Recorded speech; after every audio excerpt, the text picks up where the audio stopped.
Buti minamadali rin kung paano minamadali mo ang paggawa ng masama nung ikaw ay manggagawa pa ng masama. Ngayong nakasumpong ka ng mabuti, huwag kang magpatumpik-tumpik, huwag kang magpa-delay-delay, huwag kang magpabukas-bukas. Pagkakasumpong mo ng mabuti, gawin mo agad.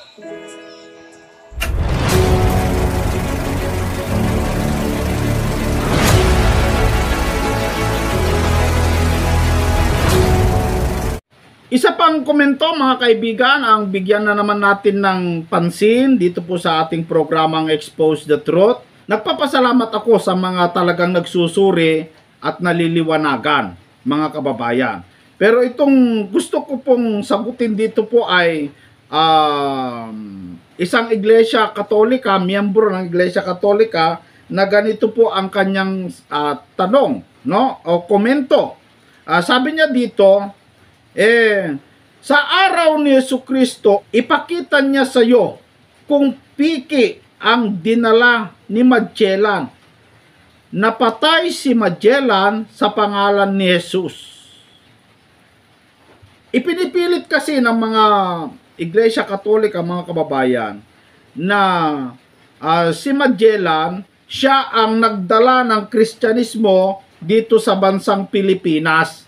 Kaya marapat lang daw tayo na matuwa at magpasalamat sa mga Kastila dahil kung wala sila, hindi natin natutunan o hindi natin nakilala si Kristo at hindi tayo naging Kristiyano. Yun po kasi ang kanilang pinapalabas, mga kaibigan. Pero alam mo kapatid na Severino Mierla, yung Jesus na dinala ng mga Kastila ay pekeng Jesus yon. Kinalulungkot ko pero diretsahin ko na kayo mga kaibigan. Hindi ako naniniwala na yung daladala ng mga Kastilang dayuhan nung pumunta sila dito sa Pilipinas, sila kasi ang nagbigay ng pangalang Pilipinas dito sa ating bansa, mga kababayan, dahil po kay King Philip, no? Yung dala-dala nilang Jesus, peke po yon. Paganismong Jesus po yon. Kung pag-aralan natin yung pangalang Jesus, alam nyo mga kapatid, kinalulungkot ko po, pero yung pangalang Jesus, meron pong pinanggagalingan na dalawang ugat. Ito ay, ayon sa aking nabasa, may nagsasabi na mula Yeshua, translate sa English na Jesus. Yun ang isa. Mayroon din nagsasabi na mula Zeus, translate Jesus. At may nagsabing kasaysayan na yung daladala ng mga Kastilang Jesus galing sa ugat na Zeus. Na itong Zeus, isang Diyos-Diyosan, at ito ay ang originality, mga kaibigan, ay galing kay Nimrod. Kinalulungkot ko po, ganun po ang paliwanag. Kaya nga hindi ako nagbabatay sa pananampalataya sa mga history. Kasi magkakakontra ang mga history, mga kababayan, no? Pero ang ating patunay na yung Jesus na ating sinasamba, hindi po yung Jesus na dala ng mga Kastila, mga kababayan, kundi Jesus na galing mula sa Hebrew name na Yeshua. Dahil po ang sinasamba natin hindi yung hindi tulad doon sa Jesus na ginagawa ng mga Kastila na mga pagano kasi yan, mga kaibigan kung susundan mo ng kasaysayan, mga pagano kasi ang daladala ng mga Kastila noon at ang pakay po talaga ng mga Kastila, si Magellan, kung bakit siya pumarito sa Pilipinas, ang talagang pakay noon, mga kababayan, ay mga kayamanan dito sa Pilipinas. Dito po sa Pilipinas, balitang-balita mula sa kanluran, mula sa Israel, balitang-balita na napakayaman ng lugar na ito. Itong bansang Pilipinas ng napakaraming ginto. Ayon sa kasaysayan, mga kababayan, hindi pa Pilipinas noon, ito po ay tinatawag nilang Ophir. At alam nyo mga kapatid, ay naniniwala din ako dahil napakaraming mga kasaysayan na nagsasabi na ang Pilipinas nga ay Ophir. Kasi napanood ko at alam nyo itong The God Cult ay talagang nagsasaliksik po sila sa totoong historya, kasaysayan. At marami po akong napanood na nakita sa kanilang history, mga kababayan, kanilang sinasalaysay, na talagang pinapatunayan nila na ang Pilipinas ay ang unang pangalan before kay King Philip, Ophir. Dahil daw sa taong naunang nabuhay o tumira dito sa bansang Pilipinas o bansang Ophir, dahil daw ang unang tao, ang pangalan ay Ophir. Yun po ang naging dahilan, mga kababayan, na itong si Ophir galing sa balakang ni Joktan, na si Joktan kapatid niya si Peleg, na itong Peleg at Joktan na magkapatid ay galing sila sa balakang ni Sem, na itong si Sem ay anak po ni Nue.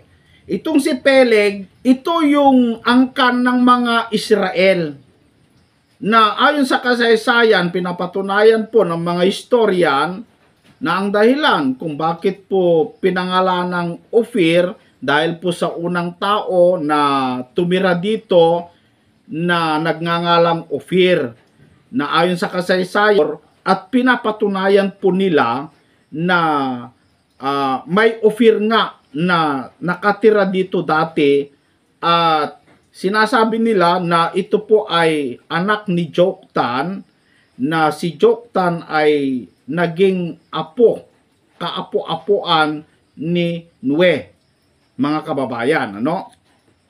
Ganun po kasi yung istorya, mga kababayan.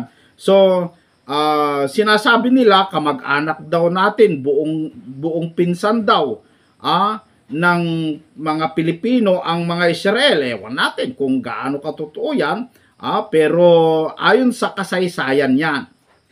Ako, naniniwala naman ako sa mga sinasabi nila kasi.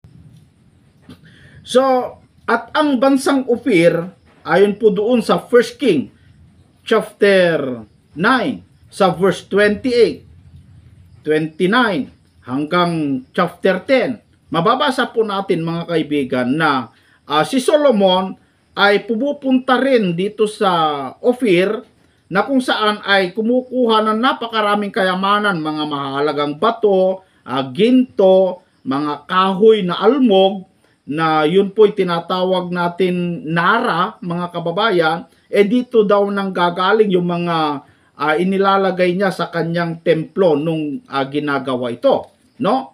At yan ay talagang pinapatunayan sa kasaysayan natin na napakayaman ng ginto itong bansang Pilipinas, mga kapatid. Dinadayo nga yan Kaya yung mga Kastila na pumunta rito na gustong sumakop, sila po ay hindi talaga Kristyanismo ang pakay, kundi idinagdag lang po yun. Ang talagang pakay nila, mga kababayan, ay yung mga kayamanan. Dinagdagan nila ng mga ritual na pagsamba, yun nga yung paganismo, mga kababayan, kung susundan natin ng kasaysayan. At yung daladala nila na pangalang Jesus, galing from the root word of Zeus, sa mga Diyos-Diyosan. Kaya nga yung mga iba ayaw nila yung pangalang Jesus kasi yun daw ay peke. Kaya pinapangalanan ng iba, Yahshua, yung mga iba naman ay Yahawashai. Tayo naman, mga kaibigan, como hindi yung word ang ating sinampalatayanan, kundi yung karakter, yung kung ano ang karakter yung talagang tunay na Mesaya, yun po ang ating sinasampalatayanan, mga kababayan. kaya anuman ang pangalan, hindi naman natin alam ang totoo. Pero naniniwala ako mga kababayan na ang ating sinasamba at sinusundang Jesus, hindi po yung Jesus ng mga Kastila na pumunta rito. Kasi yung daladala ng mga Kastilang pagano dito sa bansang Pilipinas noon ay hindi yung Mesayang Kristo kundi yung pekeng Kristo. Ayan po masasabi ko sa iyo. Kung sabi mo na pagdating ng Panginoong Jesucristo patutunayan niya na hindi peke siya, alam mo kapatid, ang mga bagay kasi na dahilan para makilala mo yung pekeng relihiyon, kung ito ay peke, kung ito ay kulto, mga kapatid, ayon din ito sa isang miyembro ng Iglesia Katolika, ang kanyang batayan, mga kaibigan, para malaman niya kung ano po ang palatandaan sa isang pekeng relihiyon, ay ang kanyang batayan kung ang itinuturo daw ng isang sekta ay hindi galing sa Jerusalem. Ang kanyang ipinapangaral, sabi nung isang miyembro ng Iglesia Katolika, peke daw at kulto yon. Heto po ang kanyang sinabi. Panoorin po natin sandali. Salamat po sa Diyos sa pagkakataong ipinagkaloob po sa atin at mula naman po dito sa Cainta Rizal. Ang ating pong magtatanong kay kapatid Nelly ay si kapatid na Jess Abuda, isa pong Katoliko. Sige po kapatid, pwede na po kayo magtanong kay kapatid Nelly. Una sa lahat ay nagpapasalamat ako sa Panginoon na niloob niyang makarating ako dito sa lugar na to. Pangalawa, ang gandang gabi sa inyong lahat. Hindi ko na po isa-isahin. Now, tutuloy ko sa aking katanungan. Sapagkat totoo, katotohanan na maraming iglesia sa ngayon. Now, hindi naman ako nagtataka kung bakit na nagkaganon. Sapagkat sa Biblia mismo, sinasabi ng Panginoon na maraming lilitaw na mga bulaang propeta. At syempre, ang mga bulaang propetang yan ay hindi yan nagtuturo ng medisina, sayansya, ekonomiya, politika, kundi Biblia. Tama. Pero sa kabila na Biblia ang kanilang tinuturo, lumalabas na mga bulaan sila. Precisely, sa aking pagkaunawa ay sapagkat wala silang authority mula kay Kristo.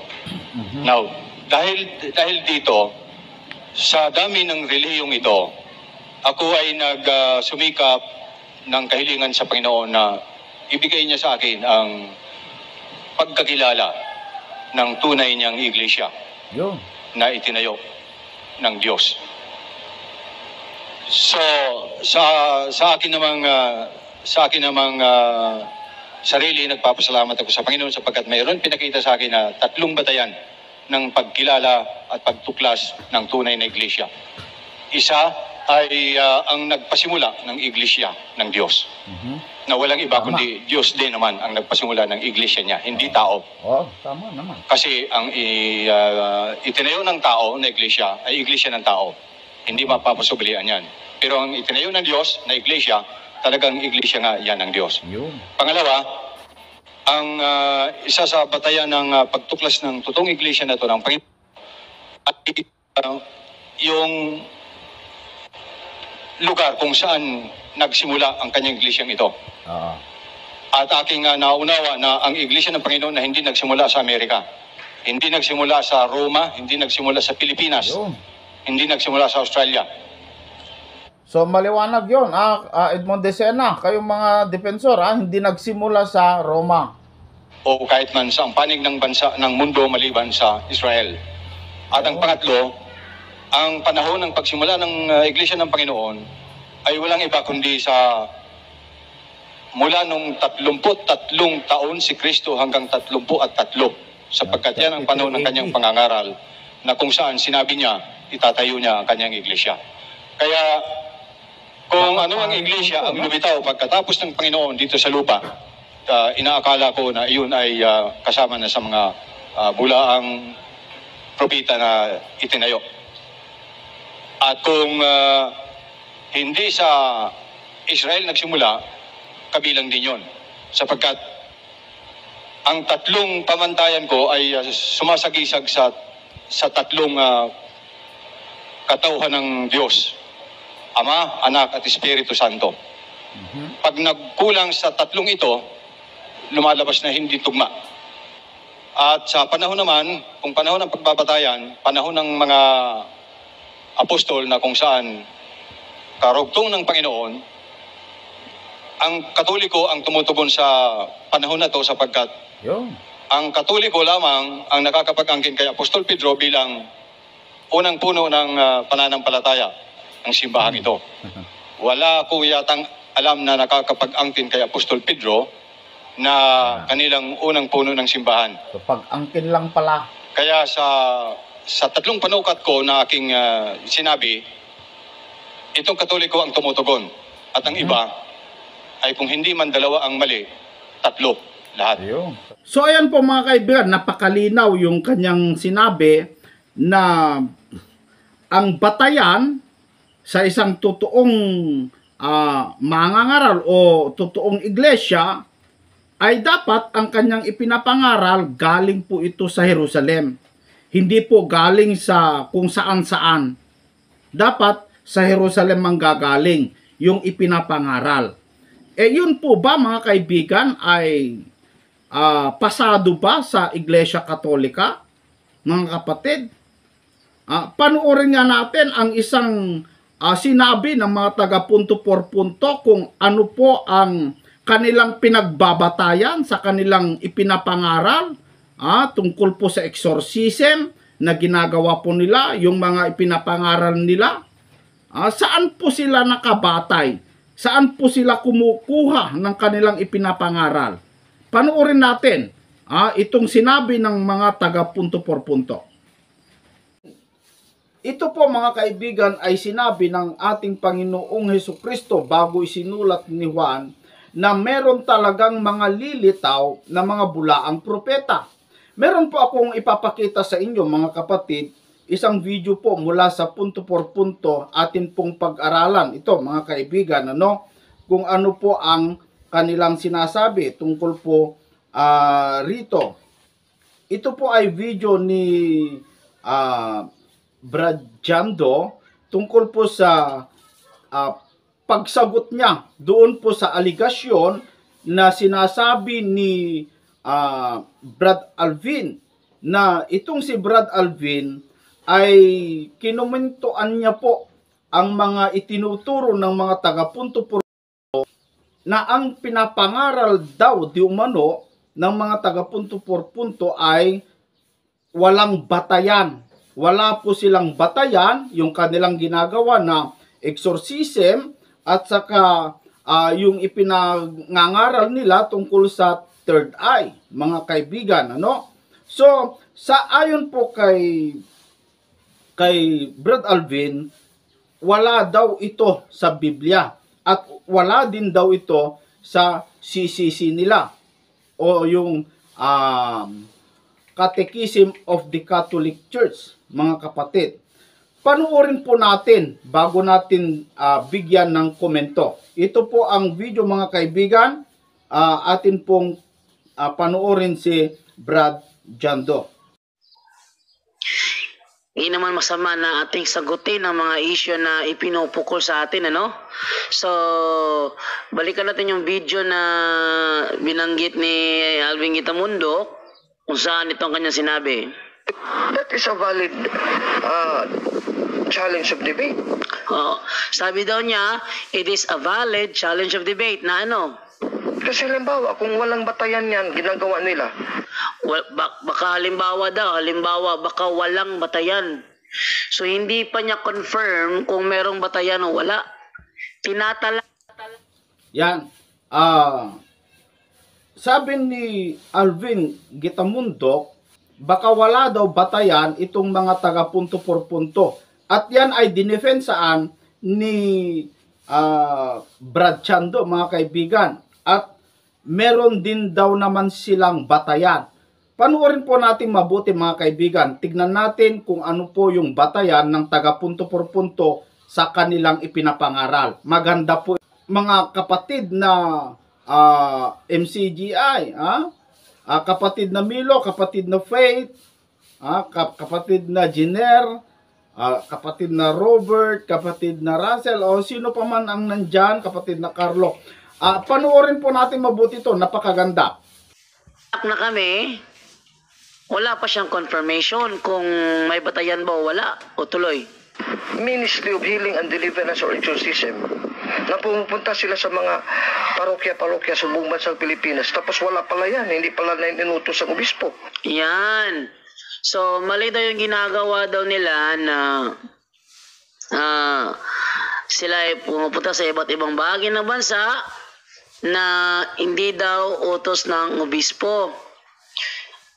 Yun ang kanyang sinabi. Tuloy tayo. Wala palang mandato dyan ang Santo Papa sa Roma sa Vatikano. Wala daw mandato. And that is already not a Catholic practice.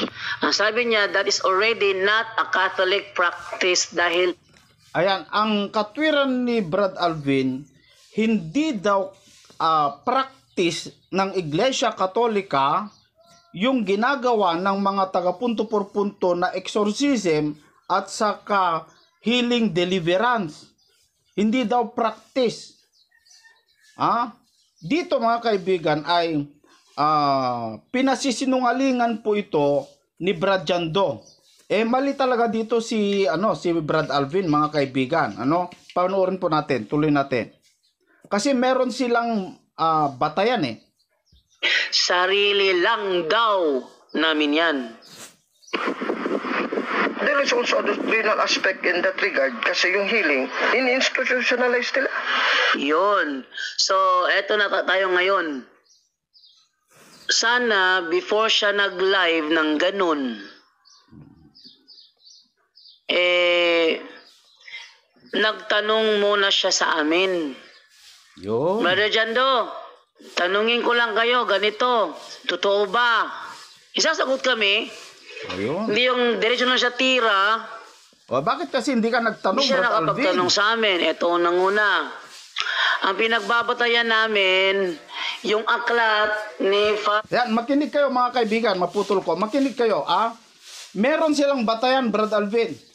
Mga kaibigan, mga kababayan, may batayan po ng mga punto por punto sa kanilang ginagawa. May batayan, take note may batayan. Dito ako nagulat sa sinabi ni Brad Jando na mayroon silang batayan. At pinanood ko, meron nga mga kaibigan. At ito magugulat din kayo mga kaibigan na kasama kong nakikipagkatwiranan sa katotohanan. Magugulat din kayo kung ano po ang kanilang batayan sa kanilang ipinapangaral sa punto por punto. Tuloy po natin. Ano yung batayan nyo, Brad Jando?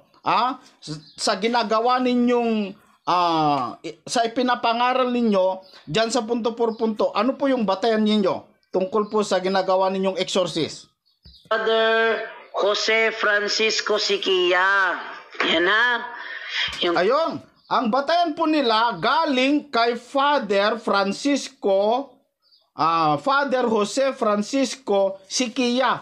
Tuloy po natin, maganda to Catholic Handbook of Deliverance Prayers ni Father Jose Francisco Siquia. Yun. Yan, maliwanag mga kaibigan. Ang ano rin namin is yung ano niya, si Father Jose Francisco Siquia, yung aklat niyang The Exorcist. No? Now, so ang batayan po nila mula kay Father Jose Francisco Siquias. Hindi po batayan nila ay Biblia, hindi po. Maliwanag sa sinabi niya, hindi po sa Biblia sila nakabatay ang kanilang ginagawa, kundi kay Father Jose Francisco Siquia. Tuloy natin, mga kaibigan. Ang aklat ng Exorcist Ito pakita ko sa inyo. Ayan, search natin dito yung Father. Yan. Nagtanong kay Jose. Google.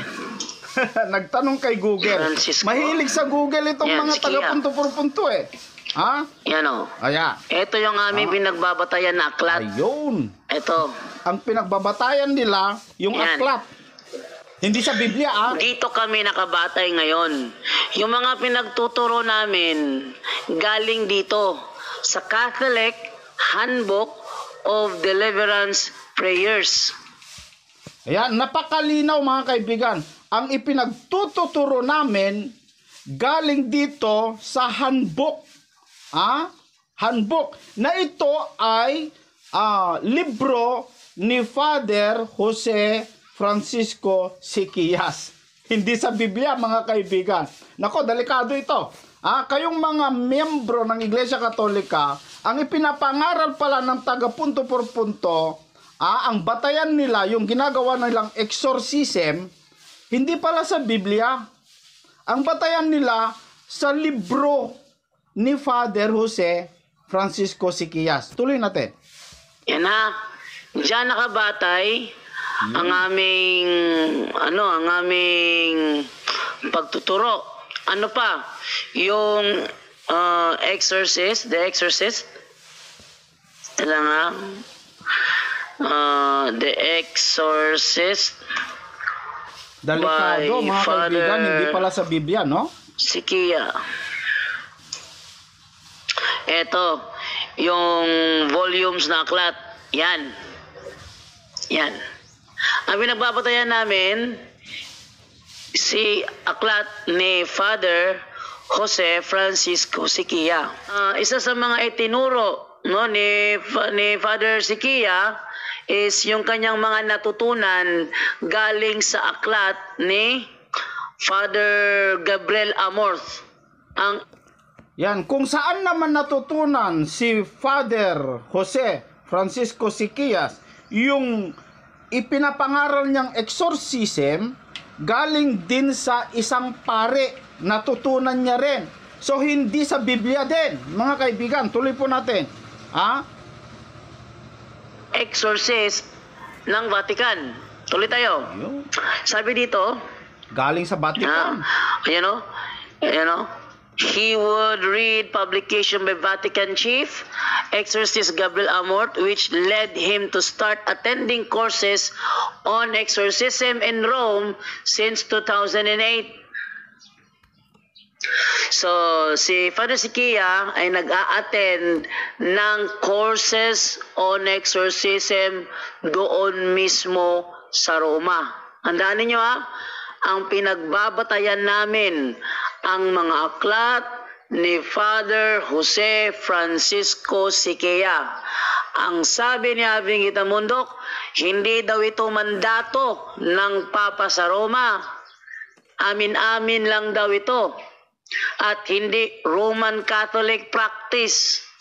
Paano ngayon yan? Ayan po mga kaibigan, napakalinaw na yung ginagawa nilang healing deliver. So ayan po ang liwanag mga kaibigan, napakalinaw. Mga kapatid, kayong mga taga punto por punto, napakalinaw po. Saan daw manggagaling yung itinuturo nila na yung tungkol sa exorcism na ginagawa po ng mga taga punto por punto ni Mr. Darwin Gitgano, yung direktor ng punto por punto, mga kababayan? Saan daw nanggagaling yung kanyang pagtuturo o ginagawang exorcism ayon kay John Doe, mga kababayan? Napakinggan naman natin. Ito po ay galing daw kay Jose Francisco Siquillas. Na itong si Jose Francisco Siquillas ay natutunan niya rin sa isang pare, mga kaibigan. At ito ay galing lahat ang kanilang mga pagtuturo doon sa Roma. Hindi sa Jerusalem, sa Roma. Ano yung sabi ng ating kaibigan na nagtanong kay kapatid na Eli, na ang kanyang hinahanap na batayan para matawag na totoong iglesia, ay dapat ang kanyang itinuturo ay galing sa Jerusalem. Samantalang ang itinuturo ng mga taga punto por punto tungkol sa exorcism nila, galing pala sa Santo Papa. At lahat naman mga kaibigan, hindi naman po natin maililihim yan kasi lahat po ng mga ipinapangaral ng mga pari, mga kababayan, ito alam naman po ito ng mga taga punto por punto, na lahat ng ipinapangaral, iisa lang pinanggalingan. Lahat na kanilang ipinapangaral sa mga simbahan ay galing doon sa Roma.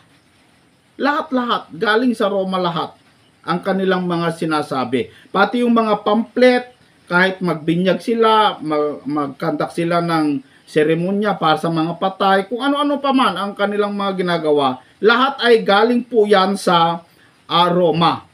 At kung galing sa Jerusalem o sa Biblia, dapat walang bayad, mga kababayan.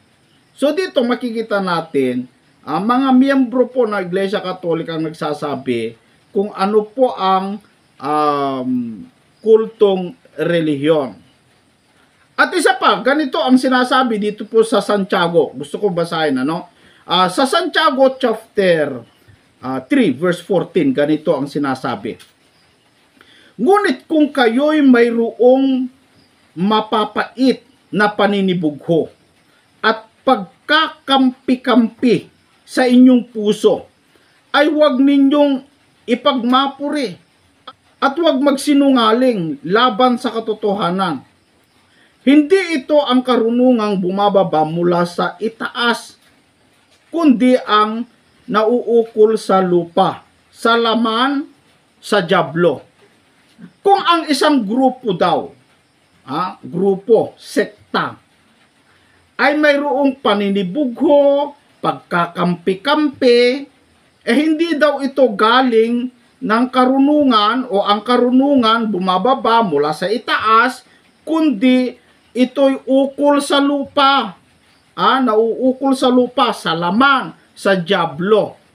Alin po yon? Anong sekta yon, mga kababayan? Panuorin po natin ang sinasabi ng isa sa mga defensor ng Iglesia Katolika sa mga taga punto por punto. Ito po, mga kapatid.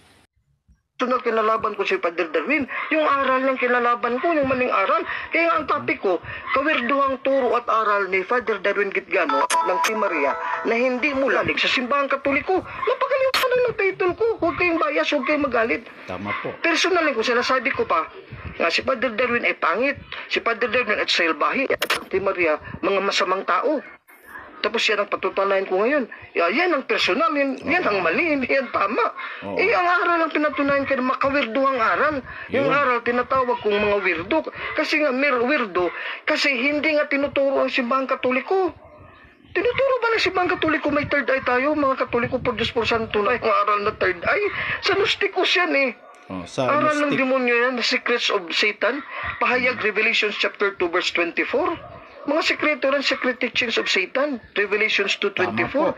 Tapos, teachings of Gnostics, 1 Timothy 4:1-3, doctrines of demons and the devils, 1 Timothy 6:20-21. Tapos, ipipreach natin sa mga altar na may third eye tayo, may demonyo lalaki, may demonyo babae. Sukubos, inkubos, wala naman yan sa Biblia, wala naman sa katekism yan. Produce mo sa makatulong. Sinaway ko yan kasi inuulit yan. Every time mag-seminar si Wendell Talibong ng healing at deliverance at si Reverend Father Darwin, magkasama yan sila sa seminary. Kahit saan sulok dito sa Pilipinas, ibabalik-balik yan nila pagyayabang yung aral na may third eye. Binuksan, sinara nilang third eye. Tapos may demonyo nakita, engkanto, mga diwende, mga kapre. Nabukas daw yung third eye. Tapos may demonya na lalaki, demonya nga babae, incubus, succubus. Paulit-ulit na itinuturo dyan sa altar Por Diyos po Santo na mga Katoliko, okay lang kayo dyan. Tapos sumama ka dyan, magbayad kayo ng 1,800 pesos kung utang, wala kayong cash. Kung cash, 1,500. Tuturuan kayo ng mga aral demonyo. Tapos pagkamatay ninyo. Tignan nyo mga kaibigan, aral daw ng demonyo itinuturo sa altar ng simbahan. Paano yun? Mga taga punto por punto, di ba may kwentas kayong krus? Pero yung ipinapangaral ninyo sa altar ng simbahan, ayon po kay Brad Alvin, aral ng demonyo. Di ba yung krus ay pantaboy ng demonyo?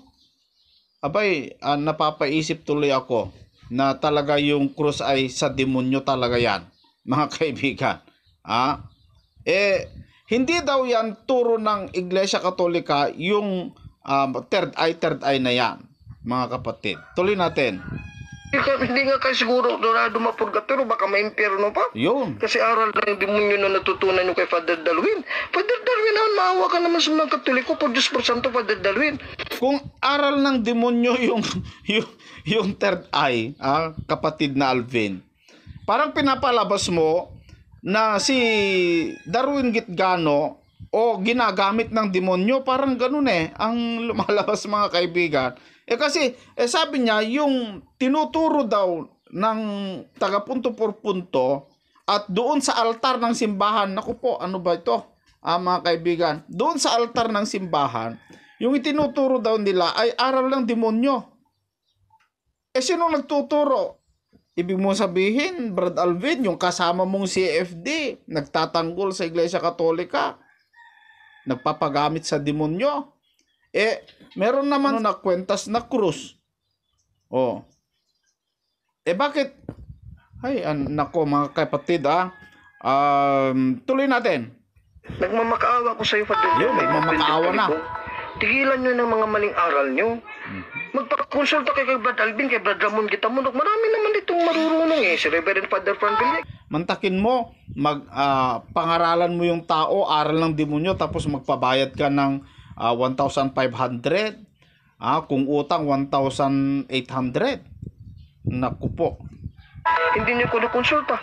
Hindi naman ako naghingi ng pera pag nagkonsulta kayo sa akin. Libre naman Libre daw. Bakit hindi kayo magpakonsulta tapos puro lang kayo turo diretso yan tapos paulit-ulit yun ang tinuturo sa Healing and Deliverance Ministry. Mismo yung Healing and Deliverance Ministry, wala kayong delegation sa obispo, ba't ginagawa nyo yan? Tapos ang laki-laki ng singil nyo. I am justified to accuse you that namimira kayo at niluloko yung tao kasi malaki ang hingi nyo tapos hindi naman yung inutos ang Simbahang Katoliko. Yun. Father Darwin, exorcist ka lang sa tabilaran. So ayan po mga kababayan, sa mga ayon sa testimonya ni Brad Alvin, nakita naman natin meron pong pagkakampi-kampi, mayroon pong paninibugho, may pagkabahabahagi. Sabi sa Biblia, yung mga ganung bagay, hindi po galing ang karunungan nila, hindi po bumaba mula sa itaas. Saan? Sa lupa, sa lama, sa diablo, sabi ng Biblia. Hindi po ako ang nagsasabi. At hindi po ito paninira, mga kababayan. Kaya ko nga ipinakita yung mga video para makita natin, mga kapatid, at para mapatunayan ninyo, no? Marami pang mas grabeng sinabi ni Brad Alvin kay Mr. Darwin Gitgano. Hindi po ako nagsasabi. Napakarami, mga kababayan. Hindi ko lang ma-play lahat. Pero kung gusto nyong makita nyo naman sa YouTube, andyan sa YouTube yan, no? Mga kapatid, na mayroon po talagang paninibugho, pagkakampi-kampi na nagaganap dyan po sa mga defensor ng Iglesia Katolika. Nag-aaway-away ang mga yan, mga kababayan. At ang nagsasabi niyan, si Brad Alvin na po mismo. Yung kawirdo ang aral di umano ni Mr. Darwin Gitgano, mga kababayan. So, kapatid na Severino, yung sinasabi mong Jesus na dinala ni Magellan dito sa Pilipinas, naniniwala ako, pekeng Jesus yun. Kasi ulitin ko, kung basahin po natin, mayroon tayong mababasa, kung maghalungkat tayo sa Google, mayroon po tayong mababasa na yung salitang Jesus may dalawang pinanggagalingan. Yung isa ay galing mula sa ugat na pangalang Zeus. Na itong Zeus isa sa mga Diyos-Diyosan, na ito'y ang originality nito ay mula kay Saul, mula kay Nimrod. At yung isang pinanggagalingan ng ugat sa pangalang Jesus ay itrinanslate mula sa pangalang Yahshua. Kaya yung mga iba hindi na ginagamit yung pangalang Jesus, diretso na lang sila sa pangalang Yahshua. Mayroon pang nagsasabing Emmanuel na lang kasi yun pong mababasa sa Biblia. Mayroon pang nagsasabi Yahawashai. Yan naman po ay ang mga Ophirian Heritage Conservatory. Lahat naman yan mga kababayan ay ako, ang pinagbabatayan ko yung karakter. Sa akin kasi mga kapatid, yung aking kinikilalang Kristo o Mesaya, yung karakter, yung talagang galing sa Biblia, na yung Biblia na ating pinagbabatayan na ay galing doon po sa Jerusalem. Ito po yung pinapangaral ng ating kapatid na Eli Soriano, mga kababayan. So natitiyak ko na yung ipinapangaral kong Jesus, hindi po yung ipinangaral ni Magellan, na yung paganismong pangalang Jesus, mga kapatid. Yan po ang aking masasabi sa iyo, kaibigang Severino. Alam ko hindi mo tatanggapin ito, pero wala akong pakialam. Basta sa akin, peke po yon. At hindi talaga Kristyanismo ang pakay, no? Hindi totoong Kristyanismo ang dala ng mga Kastila, kundi kumuha lang ng mga kayamanan at dinagdagan ng paganismong kultura. Na yan po ang nagpabago o alipin sa mga Pilipino ngayon. Kaya nga doon po sa Congress po natin mga kaibigan ay pinagtatalunan yung pangalang Pilipinas at Ophir. Gusto ngang palitan yung pangalang Pilipinas sa original na pangalan Ophir. Ayon po kay Congressman Dan Fernandez. Pero wala tayong pakialam dyan mga kaibigan. Kung mabago man ang pangalan yung Pilipinas, mapunta sa Ophir, natutuwa rin ako. Kung hindi man baguhin, ako okay lang mga kaibigan. Pero kung ano yung tamang maganap, kung ano po yung tamang mangyari, ang Diyos na po ang bahala dyan mga kababayan. Basta sa atin, ang ating ipinapangaral ay yung totoong kaligtasan ng tao. Parang mga tao ay maligtas. Yan po ang aking masasabi dito. Maraming salamat po sa inyong lahat sa pag-antapay ninyo dito sa programang Expose the Truth. Hanggang sa muli po mga kababayan, kita-kita muli po tayo.